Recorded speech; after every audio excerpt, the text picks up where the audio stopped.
Alright guys, quick video here. Counterfeit NGK spark plugs from Amazon third party. Apparently that's what I got. They wore down super fast and basically cost me a lot of money for gas mileage, and I'm just happy that they didn't cost me a whole engine. If you can see here, the pads are just completely toast, and these things were installed about a year and a half ago with probably about 30,000 miles on them, and they are just completely done. Car was idling funny, so I decided to pull them out, take a look. That's what I was greeted with.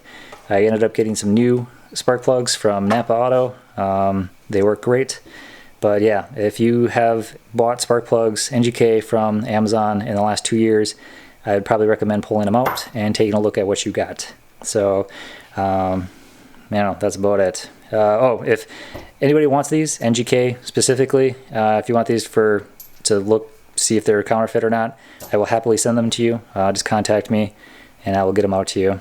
But I don't know, just kind of sucks when it's too good to be true, man. The price on these were, I think, $20 for a set of 4, and these really should be $12.99 a piece, and that's what I paid for these at Napa. So I don't know, too good to be true, man. It probably is. Lesson learned.